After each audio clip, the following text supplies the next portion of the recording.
Olá!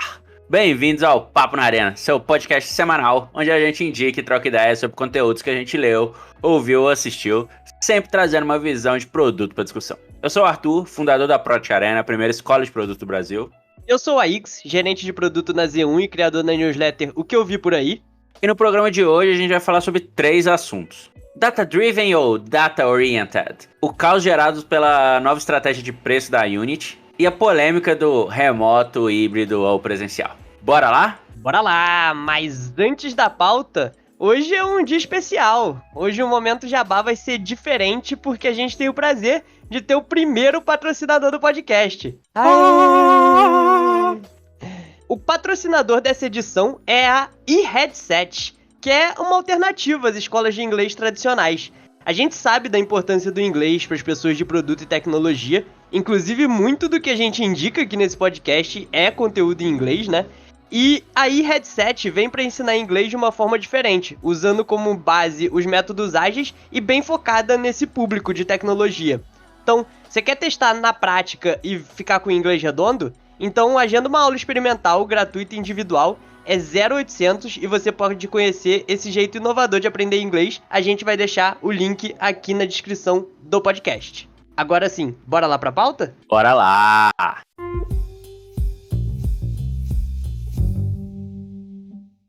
O primeiro artigo do dia é o From Data Driven to Decision Driven, do Kyle Bird, que ele publicou no Medium do UX Design. Fala bastante sobre a diferenciação de data-driven, data-oriented, ou como ele comenta um pouquinho de decision-driven. E, Aix, você que é um mestre em ciências de dados, o que você acha desse tópico? Falando que eu sou um mestre em ciência de dados, parece só que eu sou muito bom em ciência de dados, né? Mas literalmente eu tenho um mestrado. É verdade. Literalmente eu tenho um mestrado focado em ciência de dados. Eu quis dar a deixa exatamente para você poder falar isso, né? Explicar, né? Pra dar um chambrão aqui. Mas, cara, pra quem não sabe também, eu comecei minha carreira trabalhando com dados, né? Então, trabalhei os meus 4, 5 anos antes de migrar para o produto com análise de dados, business intelligence e tal. E é curioso que eu acho que a minha visão ao longo do tempo foi mudando, assim. E acho que isso veio com maturidade também como profissional de produto, que eu sinto que antigamente eu era muito mais um cara que pregava o data-driven, então ser muito firme aos números ali, bater muito nessa tecla. E hoje em dia eu vejo que eu sou menos isso. Eu acho dados importante, mas eu sou muito mais na linha do que o artigo diz, que tipo, dados são um meio ali, né? São a forma de você tomar uma decisão, de você descobrir alguma coisa. E uma parada que evoluiu muito na minha visão também é a coisa de dados não ser só sobre quantitativo. Tem muita gente, quando a gente fala sobre dados, pensa que você tá falando necessariamente de número, pesquisa quantitativa, análise de dados, ciência de dados ali, mas o qualitativo é tão importante quanto, sabe? E acho que o grande clique, assim, é pensar que, cara, o quantitativo te diz o que está acontecendo. O qualitativo vai te dizer o porquê que algo está acontecendo. Então, um não existe sem o outro. Eles são complementares, sabe? Conectando com o artigo, né? É o que eu falei. Tipo, dados por dados, você fica lá escovando SQL, fazendo script em Python, análise exploratória, etc. Cara, isso dificilmente vai te gerar um valor, entregar alguma coisa pro teu negócio, pra tua empresa, né? Você precisa partir de alguma coisa. Normalmente você parte de uma pergunta que você quer responder. As pessoas às vezes esquecem isso, né? Pô, eu tô medindo isso porque eu quero saber alguma coisa. Eu quero uma resposta. Eu quero ter mais evidências pra tomar uma decisão. Então, eu acho que faz total sentido esse argumento que ele usa no artigo. É bem nessa linha, né? De partir da decisão que você quer tomar, do que você quer responder e usar os dados como ferramenta. Inclusive no curso da Product Arena, o curso de produto, a gente tem um tópico que é sobre métricas, né, e tal, e a gente fala bastante sobre isso, que antes de você sair, tipo, tagueando tudo, é muito mais, tipo, beleza, o que você quer responder, né? O que você quer aprender nesse fluxo, nessa parte do produto, assim. E aí, sim, beleza, pode ser que tudo você precisa de um número, pra pelo menos te guiar ali, pra saber se tá indo bem ou mal. E aí é isso, vai depender da maturidade do produto, da maturidade do tagueamento, tipo, de como estão as ferramentas implementadas e etc., da estrutura de dados. Vai depender de uma série de fatores pra ver o quão robusto isso pode ser. Porque pode ser ser tão simples quanto, beleza, eu tenho um evento no início de um fluxo e outro evento no final, e aí, beleza, você está com isso mapeado, e aí você pode ter alternativas a pegar informações disso. Beleza, vamos lá conversar com o time de atendimento e vamos ver, ó, se der algo. Quando a gente lançou os patinetes na Hello, a gente teve esse ponto. A gente tinha uma dúvida, um problema que a gente achava que as pessoas iam apertar sem querer a finalização do patinete, só que o patinete era diferente das bikes, né? E aí, só que a gente, cara, tava time to tipo, correria ali máxima pra lançar, tinha uns concorrentes chegando no Brasil e tudo mais, e a gente não teve tempo pra taguear tudo, mas a gente se cercou de maneira de conseguir ter informação do mesmo jeito pra ver se aquele fluxo tava funcionando ou não.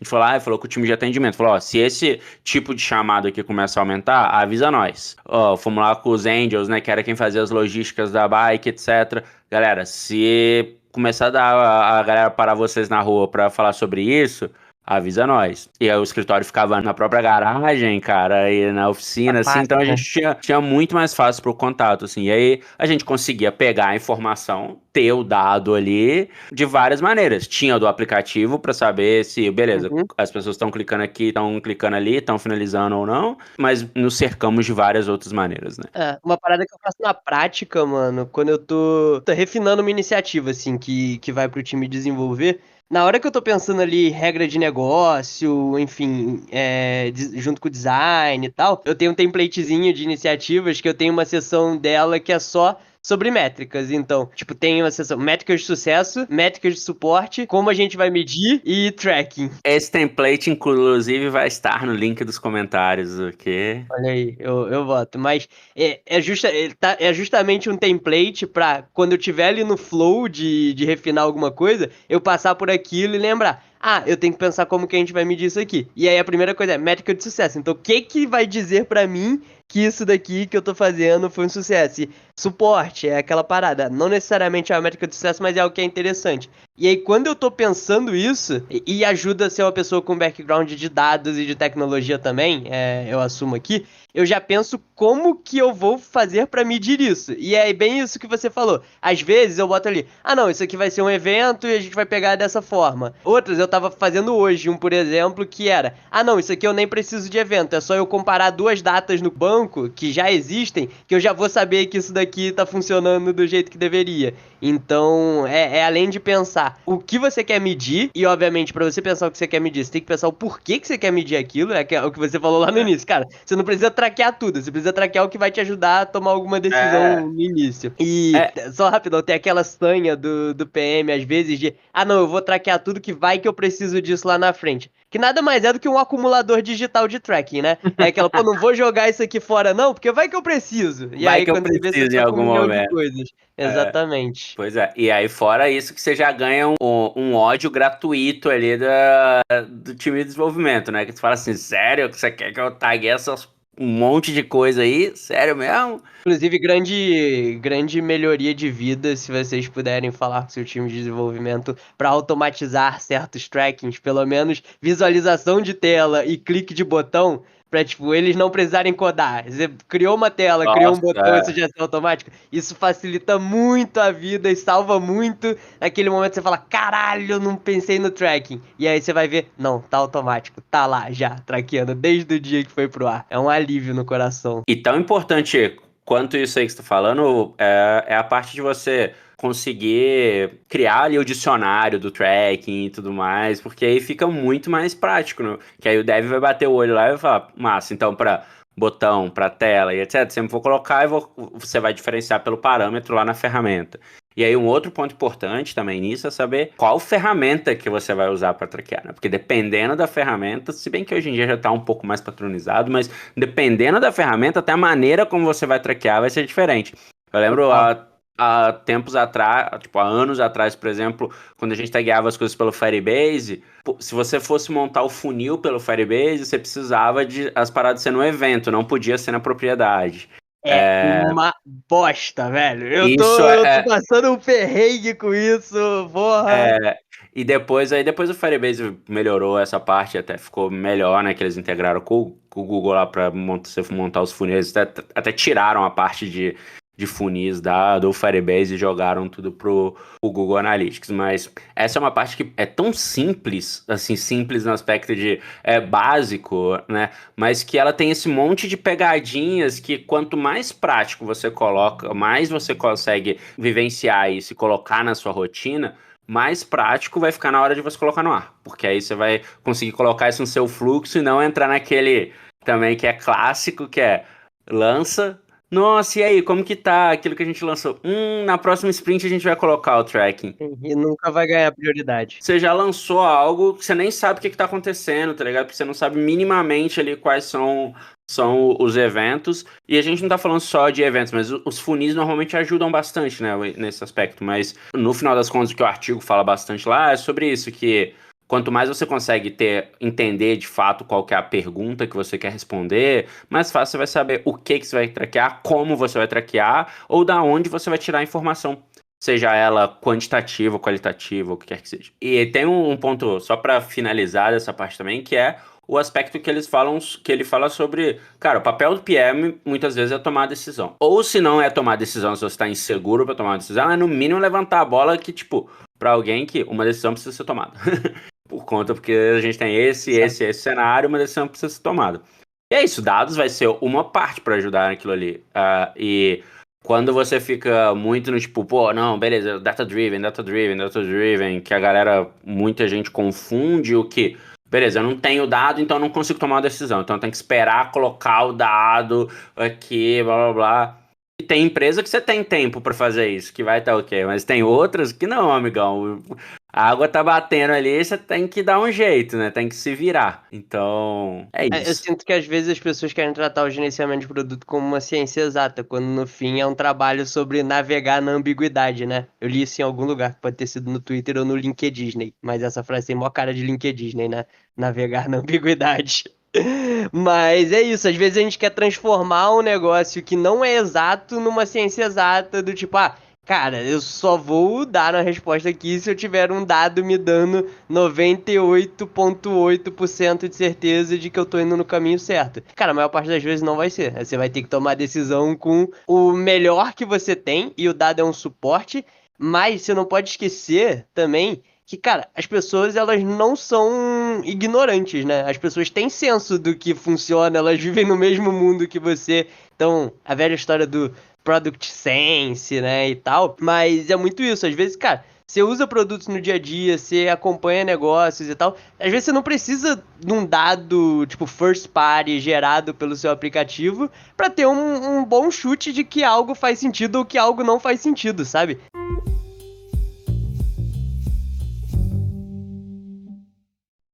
A nossa segunda conversa do podcast de hoje vai ser sobre as mudanças na precificação da Unity. Para quem não sabe, né, a Unity ela é um motor para a criação de jogos. Significa que ela é meio que uma base que os desenvolvedores usam para construir em cima, para que eles não tenham que se preocupar em codar coisas como tipo a física, a iluminação do jogo, tudo do zero.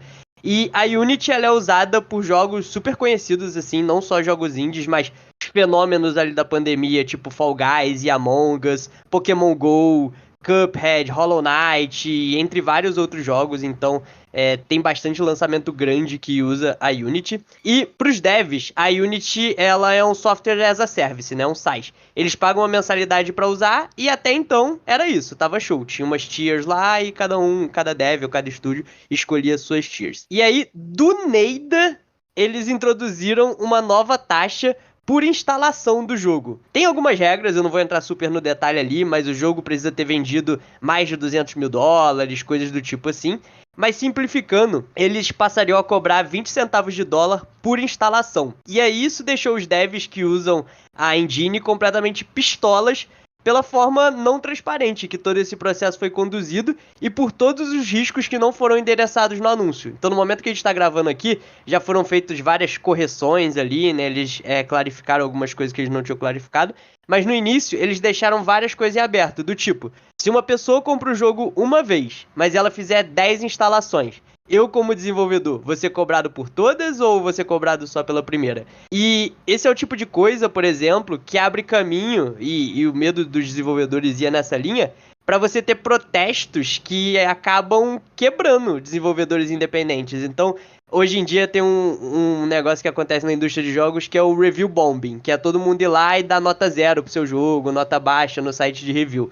Em vez de fazer um review bomb, as pessoas poderiam ir lá e fazer uma campanha de instalação em massa do seu app, e isso basicamente ia te falir. Você ia ficar devendo uma grana ferrada pra Unity, e isso ia acabar ali com a sua carreira e com o seu jogo. E aí, o ponto que eu queria entrar aqui, né, e conectar com o produto, é falar por que dessas mudanças e sobre incentivos, né? A Unity introduziu essa mudança de precificação para gerar mais receita no curto prazo, porque eles estão sendo super pressionados pelos investidores deles para isso, como boa parte das empresas tem sido hoje em dia, seja empresas que estão listadas em bolsa ou ainda são privadas. Só que, por incrível que pareça, a maior parte da receita da Unity não vem da venda da engine. Ela vem da plataforma de ads que eles vendem. E aí, o que os devs estão fazendo para protestar? Eles estão indo lá e desligando os anúncios da Unity dos jogos. Então, o que é o cash cow da empresa, a parada que mais dá dinheiro, está sendo prejudicada por uma mudança na precificação do produto que hoje dá menos dinheiro para a Unity do que a plataforma de anúncio. E, cara, eu queria trazer esse assunto até pra gente conversar, Tu, porque a gente está num momento que tem muita empresa tomando decisão de curto prazo, pelas dinâmicas do mercado atual, que podem vir a cobrar o seu preço lá na frente, né? Queria saber o que você acha, na sua experiência, o que você já viu, como que você conecta isso com o produto. Cara, inclusive, parece que um monte decidiram fazer isso ao mesmo tempo, né? O Airtable também anunciou que eles estão tipo, fazendo um shift para focar em enterprise, em tickets médios maiores, no tier maior, mais alto e tal. Um produto de otimização, né? Um produto do momento que é, cara, vocês precisam dar lucro. Basicamente todo mundo, né? E assim, é complexo quando a gente precisa tipo, fazer esse shift do dia pra noite, né? Realmente anunciar isso, cara, provavelmente sempre vai dar um ruído. Eu acho que a Unity exagerou um pouquinho, tanto é que eles tiveram que depois soltar várias outras anúncios explicando melhor, né? Mas é tipo a gente quando lança feature na correria também, né? Lança, beleza, peraí, vamos agora adicionar mais essa coisinha aqui.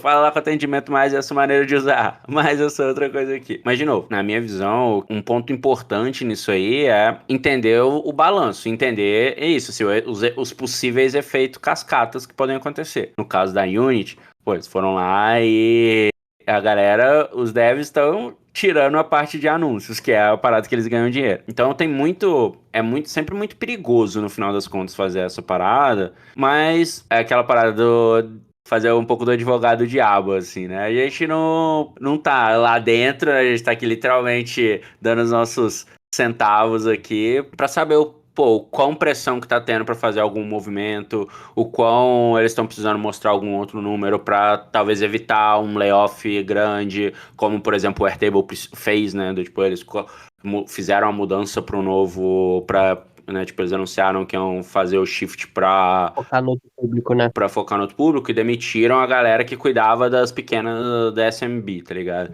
Então, mais uma vez, pra mim nunca é fácil essa tomada de decisão. Com certeza eles devem ter discutido um bom tempo sobre isso, mas uma hora, inclusive isso tem até a ver com o lance anterior, né, do tipo o tópico anterior que a gente falou, é o lance da tomada de decisão. Em algum momento precisou do tipo, olha, não dá mais pra gente esperar, a gente vai ter que fazer alguma parada. Vamos ter que abrir uma linha de receita nova, vamos ter que fazer sei lá o quê, ou vamos ter que passar a ter uma linha de receita diferente aqui. Enfim. Eu acho que o perigoso aqui, e aí não só da Unity, né, mas falando desse momento de mercado, é as empresas começarem a tomar decisões que são muito voltadas para o resultado do curto prazo, e isso ser um negócio que representa um risco à continuidade do negócio lá na frente. Então vamos dizer aqui, cara, a Unity, o que faz receita para ela é ads. Mais da metade vem disso. E aí, pô, você faz um negócio que gera uma quebra de confiança gigante no teu público ali, que são os desenvolvedores, que tem uma particularidade do desenvolvimento de jogos, que diferente do desenvolvimento de aplicativos, de sites, que a gente tá mais acostumado aqui, um projeto de jogo ele leva anos, né? Então ele leva às vezes 4, 5, 6 anos para ser desenvolvido, e não tem como você, no meio do caminho, dizer assim, pô, eu usei a Unity nos últimos 3 anos para desenvolver meu jogo,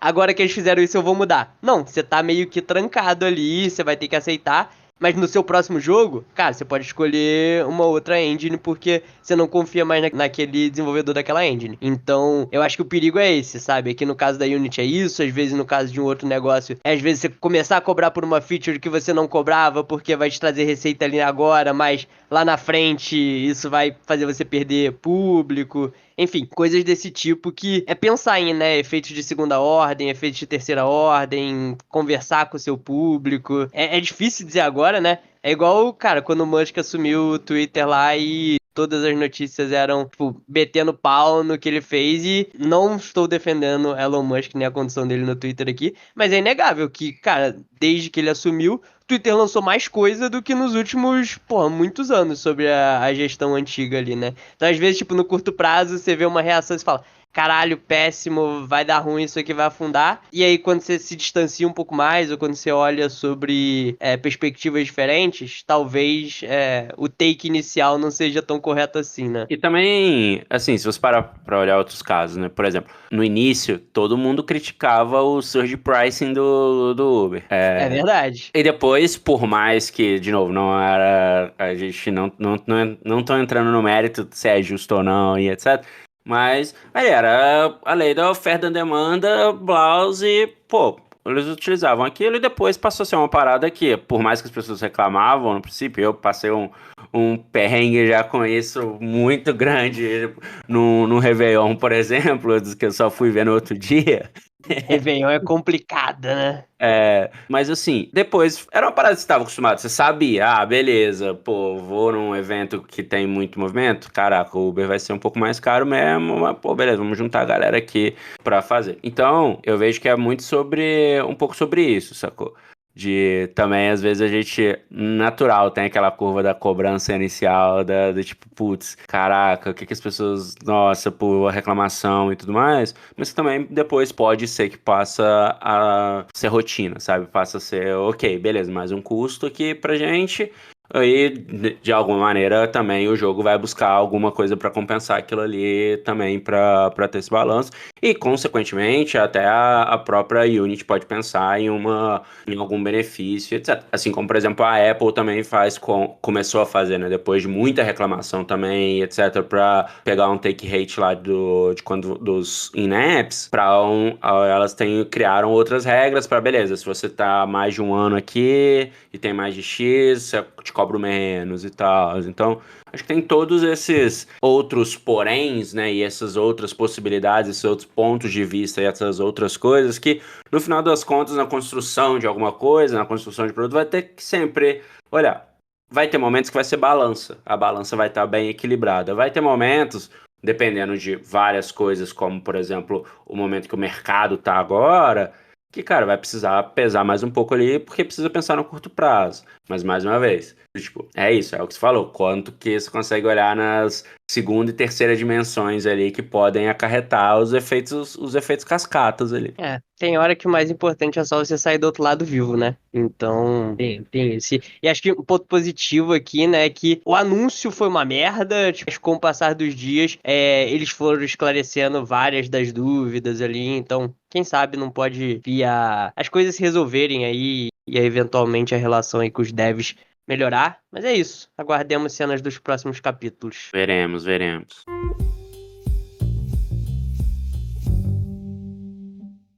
E ó, estamos falando um monte de coisa em inglês aqui, hein? Não se esqueça que você deixar seu inglês tinindo, é só marcar uma aula experimental com a e-headset, hein? O link tá na descrição.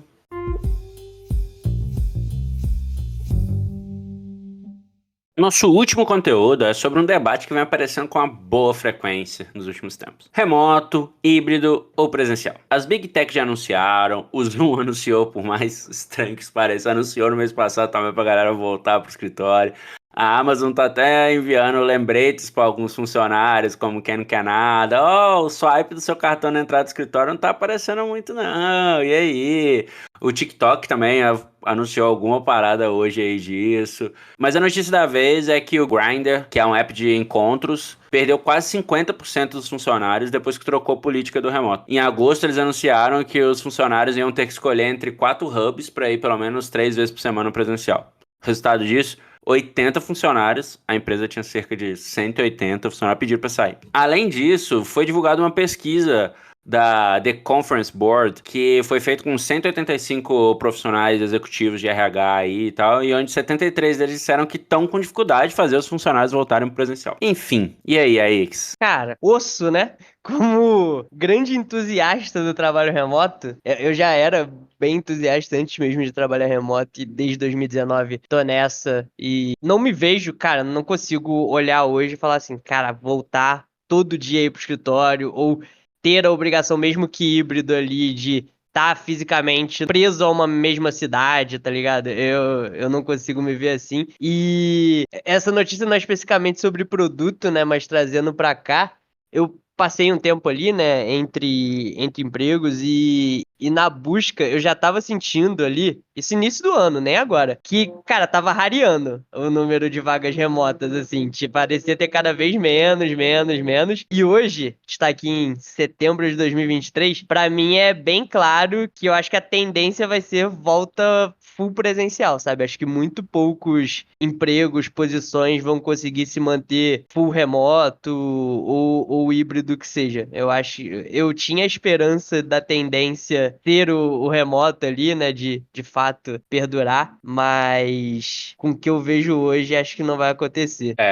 Eu tenho visto a mesma coisa. Mas assim, sempre pra gente trazer outros pontos de vista aqui, o que você tipo, é a favor, assim, do full do full remoto, do híbrido, ou do híbrido que nem é o híbrido de X vezes por semana, mas é o híbrido, né, sei lá, uma vez por mês, uma vez por quarta, uma semana por quarta, enfim. Ou do presencial, tipo, Cara, pra deixar claro, eu sou contra o full presencial. Esse aí, 100% contra, não acredito. Hoje, o modelo que eu acredito e que eu prefiro, no fim, acreditar é preferir, é o remoto, remote first, então as coisas serem feitas primariamente para quem está remoto, com encontros presenciais a uma certa cadência de tempo. Então, por exemplo, eu gosto do modelo que o Nubank faz, que tem uma semana no escritório a cada 3 meses, ou alguma coisa assim.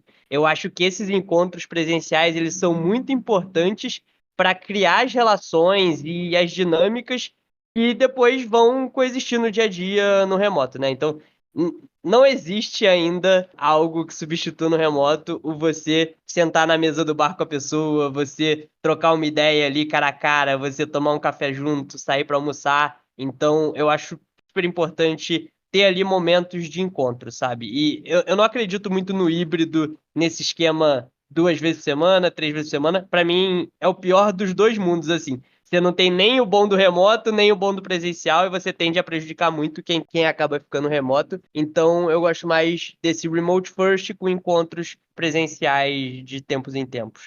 eu também, esse é um dos que eu gosto, assim, de você ter, porque é o que você falou, cara, a interação, ela é diferente, tipo, os próprios cursos da Product Arena, assim, os cursos quando são presenciais, a troca é outra, mas de novo, é um final de semana, ou é um dia inteiro de curso e tal, e depois cada um vai sair, e aí a troca online fica até mais fácil, porque aí a galera já se Total. conhece, já sabe, e flui muito mais. Mas é isso, assim, cara, porque se você aprende, beleza, tem X vezes por semana, você, do tipo, pô, beleza, você já perdeu o aspecto de você poder, do tipo, usufruir do remoto, né? Mas o lance que você falou sobre ter um pouco de, ma- de é um processo para a empresa conseguir criar uma cultura de remote first, para mim a grande pulo do gato aí. Porque se a gente parar pra pensar, na pandemia, as empresas não decidiram virar remote Sim, first, foram forçadas. né? Todo mundo foi forçado a trabalhar de casa. Não foi nem. Tipo, todo mundo foi forçado. Beleza, agora você vai ter que ficar em casa porque tem uma fucking pandemia rolando aí. Então, e eu acho que foi muito isso. Muitas delas não se adaptaram. Muitas delas não conseguiram. Não criar a cultura do remote first. Bom, cada first eu falei de um jeito aqui, né? É, É. teve empresa que pegou e só tentou replicar o que fazia no presencial pro remoto, né?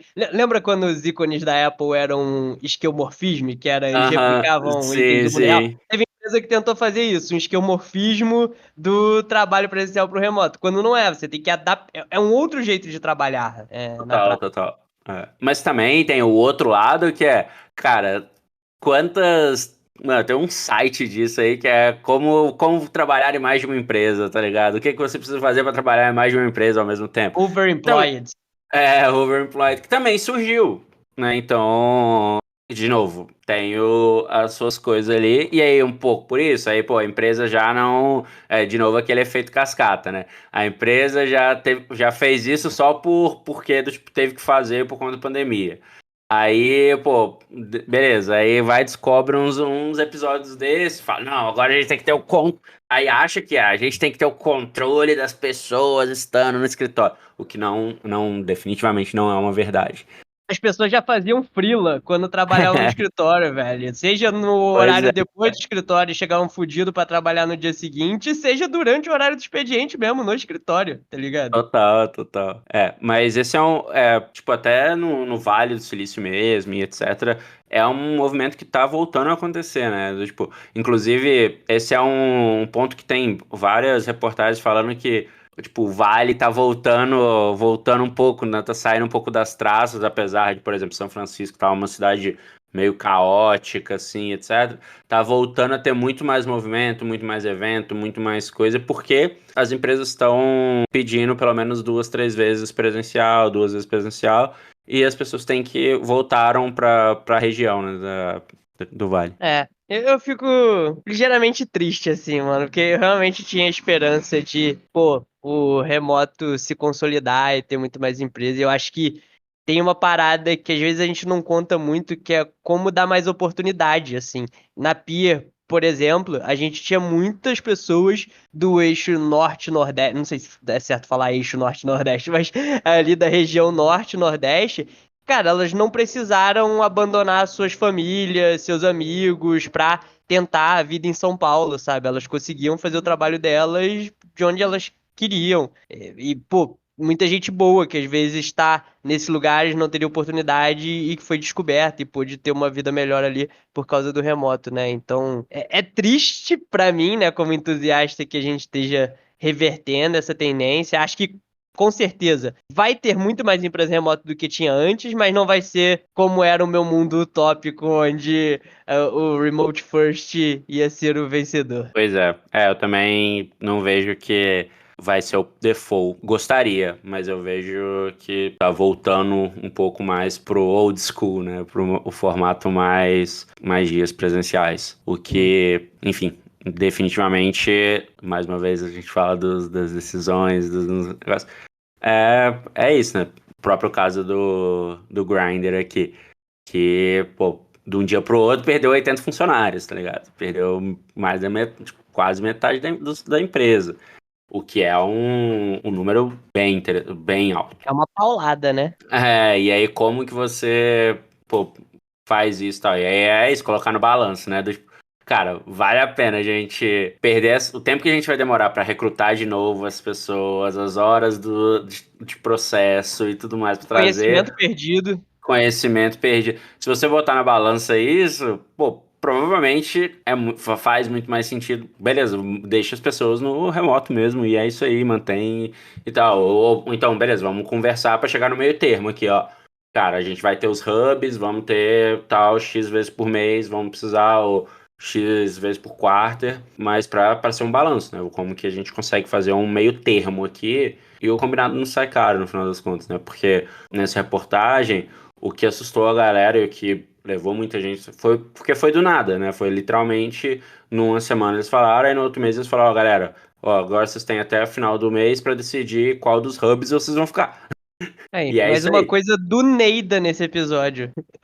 Mas posso dar últimos minutos para dar dicas práticas de remoto? Vamos lá, dicas práticas do remoto com a X. Você aí, que trabalha numa empresa remota, que cuida da cultura da sua empresa. Dica 1. Se encontre com as pessoas. Manda no Slack, ó, eu moro no Rio. Quem mais mora no Rio? Vamos se encontrar aqui? Pô, tô viajando pra Belo Horizonte. Pô, tem alguém de Belo Horizonte? Vamos se encontrar? Cara, isso por si só, às vezes as pessoas esquecem, mas dei um toque. Você que dá onboarding, que organiza o onboarding da sua empresa, se possível, eu sei que é caro, o momento não tá propício, mas faz muita diferença ter um onboarding presencial, velho. Eu tive na Pier em 2019. Foi presencial, tipo, a primeira semana todo mundo ia pro escritório lá. E na Z1 não foi presencial, já foi 100% remoto. E eu sinto uma diferença gritante, assim, entre o seu primeiro contato com a empresa ser um contato físico.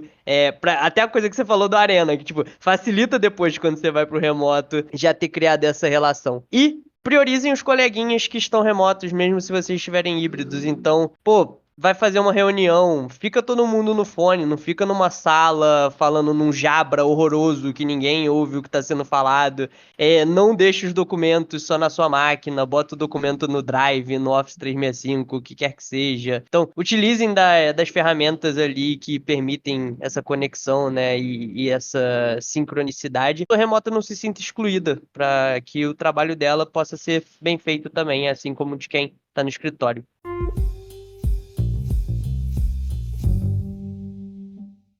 Então é isso aí, né, galera? Não se esqueçam de dar 5 estrelas lá, adicionar nas suas playlists, compartilhar com a galera, seguir a gente nas redes, tanto no Instagram, quanto no Twitter, quanto no LinkedIn, @Product Arena. E a gente se vê semana que vem. Até lá, até semana que vem.